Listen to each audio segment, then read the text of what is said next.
आज हम लोग देखने वाले हैं कि भारत के इतिहास को क्रमबद्ध रूप से लिखना प्रारंभ कब करवाया गया और किसने करवाया। तो चलिए आइए हम लोग देखते हैं कि भारत का जो इतिहास है कब से क्रमबद्ध रूप से लिखना प्रारंभ हुआ।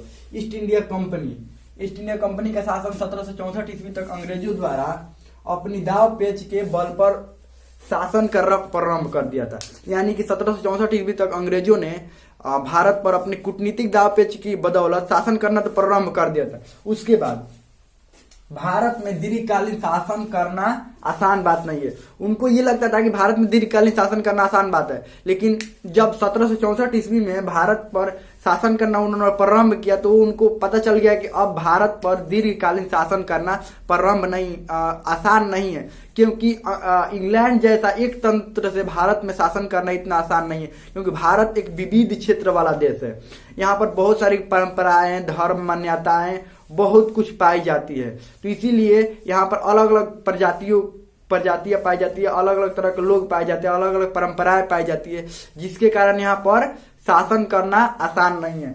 उसके बाद उनको भारत के समाज के बारे में जानने की आवश्यकता महसूस हुई। यानी कि भारत के समाज के बारे में जानने की आवश्यकता, उनको ये बात पता हो गई कि अगर भारत पर दीर्घकालीन रूप से शासन करना है तो इनके समाज के बारे में हमें जानना जरूरी है। अगर इनके समाज के बारे में हम नहीं जानेंगे तो भारत पर दीर्घकालीन शासन हम नहीं कर सकते।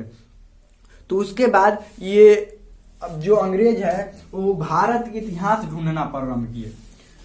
तो भारत के जब ये इतिहास ढूंढना प्रारंभ किए तो उन्हें महाकाव्य और पुराण ही मिले। यानी कि भारत का इतिहास जब ढूंढना प्रारंभ किए, चलिए इनके भारत के समाज के बारे में हम जानते हैं। अंग्रेज सोचे चलिए भारत के समाज के बारे में जानते हैं, तो उनको सिर्फ महाकाव्य और पुराण ही मिले। और ये जो लिखित इतिहास है, भारत का लिखित इतिहास जो क्रमबद्ध रूप से 1764 से पहले कोई उनको लिखित क्रमबद्ध रूप से इतिहास ही नहीं मिला। जो मिला वो महाकाव्य और पुराण मिला। महाकाव्य, ये बात नहीं है कि भारत के लोगों को इतिहास जो लिखने में रुचि कम थी, इतिहास लिखते थे लेकिन वो कहानियों के रूप में लिखते थे। वो इतिहास कैसे लिखते थे? कहानियों के रूप, एक क्रमबद्ध तरीका से नहीं हो पाता था। तो भारत का इतिहास उनको मिला महाकाव्य और पुराण के रूप में। यानी कि उनको ये लगा कि 1764 से पहले भारत का कोई लिखित इतिहास, क्रमबद्ध रूप से लिखित इतिहास था, लेकिन क्रमबद्ध रूप से क्रम के अनुसार लिखित इतिहास उनको नहीं मिला। जैसे सबसे पहले शुरू होता है कि ये मानव की उत्पत्ति, उसके बाद मानव की उत्पत्ति के बाद पाषाण युग, हड़प्पा के बाद वैदिक युग, महाजनपद, ऐसे एक क्रमबद्ध रूप से प्रारंभ होता है। तो ये उनको ऐसे इतिहास क्रमबद्ध रूप से ना मिला, उनको इतिहास मिला महाकाव्य और पुराणों के रूप में। तो वो क्या किए, अब भारत का इतिहास ढूंढना प्रारंभ कर दिए।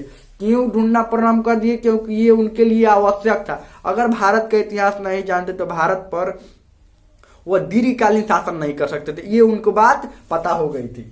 तब उसके बाद 1774 ईस्वी में विलियम जोन्स ने मानव स्मृति को आंग्ला भाषा में अनुवाद करवाया। यानी कि 1774 ईस्वी में जो विलियम जोन्स थे वो मानव स्मृति एक भारत के जो समाज का विस्तृत जानकारी देता है। भारत के समाज में जो विधि व्यवस्था है, जो कानून है, उसकी एक विस्तृत जानकारी देता है। उसको आंग्ला भाषा, देखिए आंग्ला भाषा का यहाँ पर मतलब क्या होता है। आंग्ला भाषा का मतलब अंग्रेजी में ट्रांसलेट करवाया, अंग्रेजी में अनुवाद करवाया, ताकि वो समझ सके, भारत के बारे में वो जान सके, भारत के समाज के बारे में जान सके।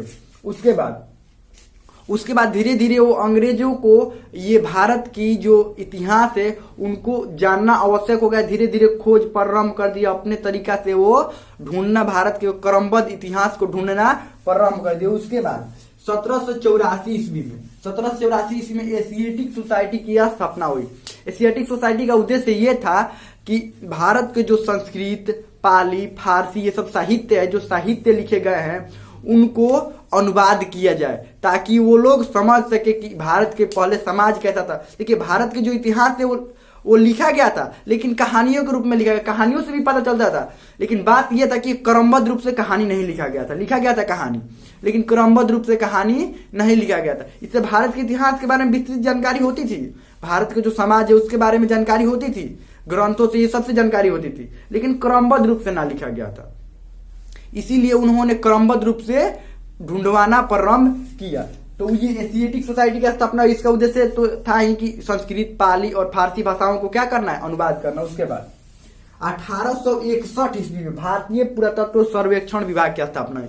1861 ईस्वी में क्या हुआ, भारतीय पुरातत्व सर्वेक्षण विभाग की स्थापना हुई। देखिए, भारतीय पुरातात्विक सर्वेक्षण विभाग की स्थापना होने से हुआ ये कि जो भारत के जितने भी टीले थे, स्मारक थे, भवन थे, इसका तेजी से ढूंढना प्रारंभ हो गया। वो अंग्रेज जो थे तेजी से ढूंढना प्रारंभ करवा दिए। इसको अपने तरीके से लिखवाना, भारत के इतिहास का जानना एक तेजी से प्रारंभ करवा दिए। टीले, जो स्मारक थे, भवन थे, पुराने जो कुछ भी पुराने इतिहास के बारे में मिलता था उसको एकत्र करते थे। इसी का परिणाम है कि ये हड़प्पा सभ्यता, मोहनजोदाड़ो, इस सब की खुदाई हो पाई और हड़प्पा और मोहनजोदाड़ो के बारे में हमें पता चल पाया।